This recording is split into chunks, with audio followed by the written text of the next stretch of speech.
हमारे साथ एक केंद्रीय कृषि मंत्री और असम के चुनाव प्रभारी नरेंद्र तोमर जी। नरेंद्र तोमर जी, न्यूज़ 24 में तो आपका स्वागत है।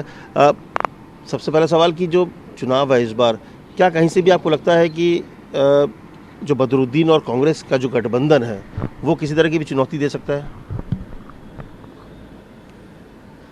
आसाम में भारतीय जनता पार्टी ने 5 साल सरकार चलाई है और मुझे कहते हुए प्रसन्नता है कि भाजपा सरकार का परफॉर्मेंस बहुत अच्छा रहा है। आसाम में शांति को बहाल करने का काम भाजपा सरकार ने किया है। सीमा पर सुरक्षा बढ़ी है। विकास के अनेक आयाम आसाम ने प्राप्त किए हैं और जो आसाम बीमारू आसाम कहा जाता था वो तेज़ी से आगे बढ़ने वाला आसाम आज लोगों को दिखाई देने लगा है। इन कारणों से भारतीय जनता पार्टी के प्रति आसाम के लोगों का विश्वास बढ़ा है और मुझे पूरा भरोसा है कि भारतीय जनता पार्टी को स्पष्ट बहुमत मिलेगा और भाजपा की सरकार बनेगी। जहाँ तक कांग्रेस और यूडीएफ के गठबंधन का सवाल है, ये गठबंधन नहीं है, ठगबंधन है। जब सिद्धांतहीन गठबंधन होते हैं तो निश्चित रूप से उनकी कोई विश्वसनीयता होती नहीं है। बदरुद्दीन अजमल एक सांप्रदायिक व्यक्ति हैं। सारा आसाम और सारा देश इस बात को जानता है कि सांप्रदायिकता की बुनियाद पर खड़े होकर वो राजनीति करते हैं और कांग्रेस ने घोषित रूप से सांप्रदायिकता के आगे जो घुटने टेके हैं उसकी सज़ा इस विधानसभा के चुनाव में कांग्रेस को मिलेगी।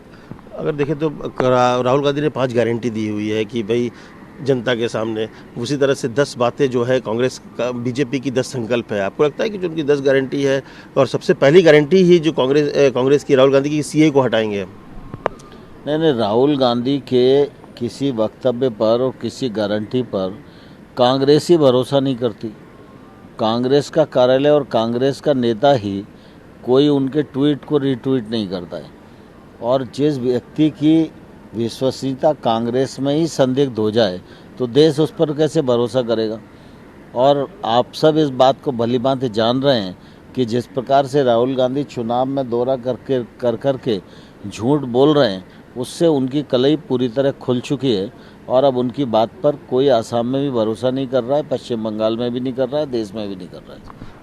प्रियंका गांधी भी मैदान में इस बार टी गार्डन भी जा रही हैं और बात भी कर रही हैं, लोगों से मिल भी रही हैं और असम में पहली बार प्रियंका गांधी चुनाव प्रचार में है।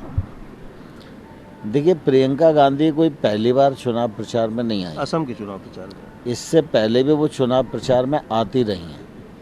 आसाम का चुनाव हो ही अभी रहा है तो इसलिए अब उनके पास लोग बचे नहीं। जो कांग्रेस में लोग थे वो G23 में हैं और कांग्रेस परिवारवाद के कारण उन सब नेताओं से भयभीत है। इसलिए हम दो हमारे दो, बस उतनी ही कांग्रेस बची है। लेकिन प्रियंका गांधी कोई जादू की छड़ी नहीं है।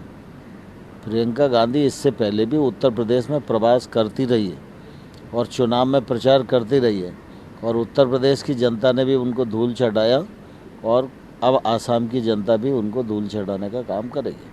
राहुल गांधी यहाँ पे आ रहे हैं तो बार बार ये कह रहे हैं कि बीजेपी जो है वो नफरत फैलाने का काम कर रही है। वो अब देश जान गया है कि नफरत कौन फैलाता है। बजरुद्दीन के आगे घुटने कांग्रेस टेके और बीजेपी पर आरोप लगाए तो कौन विश्वास करेगा, बताओ आप।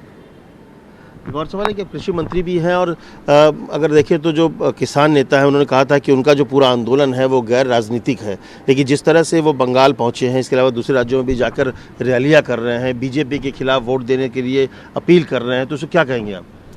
देखिए, मैंने तो हमेशा ये कहा है कि किसान हमारे लिए एक तौर से भगवान की तरह है। किसान का सम्मान करना सबका फ़र्ज है। जब किसान आंदोलन पे आए तो हमने यूनियन के नेताओं के साथ 50 घंटे से अधिक 12 दौर की वार्ता की। उनकी भावनाओं को समझ के उनका सम्मान रखने के लिए अनेक प्रस्ताव उनको दिए, लेकिन उन्होंने उन प्रस्ताव को माना नहीं। और इसलिए मैंने उनको कहा कि अब हमारी जो मंशा है उसको आप मन ही मान रहे हो तो आप तय करके अपना प्रस्ताव हमको दे दो, तो फिर हम आपके प्रस्ताव पर अपना मत व्यक्त करेंगे। मैं इंतज़ार कर रहा हूँ, उनका प्रस्ताव आएगा और सरकार उनसे वार्ता करने के लिए पूरी तरह तैयार है। लेकिन जो जिस तरह रैलियाँ कर रहे हैं और घूम घूम के टिकैत और तमाम जो किसान नेता सभाएं कर रहे हैं, चुनावी सभा जैसा हो रहा है बंगाल में और दूसरी जगहों में भी। देखिए, दरअसल क्या है, लोकतंत्र है, किसी को भी कहीं भी आने जाने का अधिकार है, लेकिन मैं समझता हूँ कि जो व्यक्ति बात कहता है उसको अपनी बात पर अडिग रहना चाहिए। किसान यूनियन के नेताओं ने कहा कि उनका आंदोलन अराजनीतिक है, उनका राजनीतिक कोई संबंध नहीं है, तो इसका पालन किसान यूनियन ने करना चाहिए। तो बोला था क्या चुनावी तैयारी हो रही है किसान नेताओं की भी, जिस तरह से चुनावी सभाएं हो रही नहीं, हैं? अगर वो चुनावी तैयारी करें तो इसमें कोई दिक्कत नहीं है। भारत लोकतांत्रिक देश है, उनको चुनावी तैयारी करने का पूरा अधिकार है, लेकिन उनको खुल के कहना चाहिए।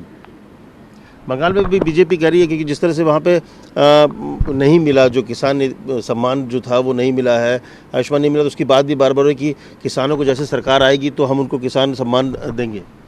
नहीं, देखिए, दरअसल क्या है, भारतीय जनता पार्टी तो देश के 11 करोड़ किसानों को 1,15,000 करोड़ रुपया किसान सम्मान निधि योजना के अंतर्गत उनके खाते में दे चुकी है। पश्चिम बंगाल में 70 लाख किसान हैं, उनको एक साल में 4,200 करोड़ रुपया मिल सकता है। ममता बनर्जी की सरकार होने के कारण 70 लाख किसान इस लाभ से वंचित हैं, और मैं किसान नेताओं से कहना चाहता हूं कि जो 70 लाख लोग हैं जिनको ममता बनर्जी इस योजना का लाभ नहीं लेने दे रही हैं, उन 70 लाख को इकट्ठा करके उनकी लड़ाई लड़े ना। अगर ये बात, तो आखिरी सवाल ये है कि क्या आप एक बार किसान नेताओं से, किसान जो तमाम जो बैठे हैं आंदोलन से अपील करें, क्योंकि कटाई का वक्त भी है, किसान को अब कटाई करनी भी है, तो उनकी भी चिंता है, तो उनसे अपील करेंगे कि अभी भी जो सरकार की तरफ से प्रस्ताव है अपना प्रस्ताव दें और अपनी अपनी कटाई में जाए, आंदोलन छोड़ें?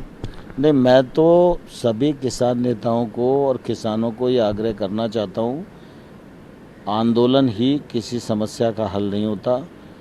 किसी भी समस्या का हल चर्चा के माध्यम से होता है। मैंने पूर्व में भी उन्हें कहा कि आंदोलन को वो समाप्त करें, सरकार के पास चर्चा के लिए आएँ, अपना प्रस्ताव लेकर आएँ। हम लोग प्रस्ताव पर बात करने के लिए, चर्चा करने के लिए पूरी तरह तैयार हैं। बहुत धन्यवाद। कैमरामैन अमित राय के साथ अमित कुमार, गुवाहाटी, न्यूज़ 24।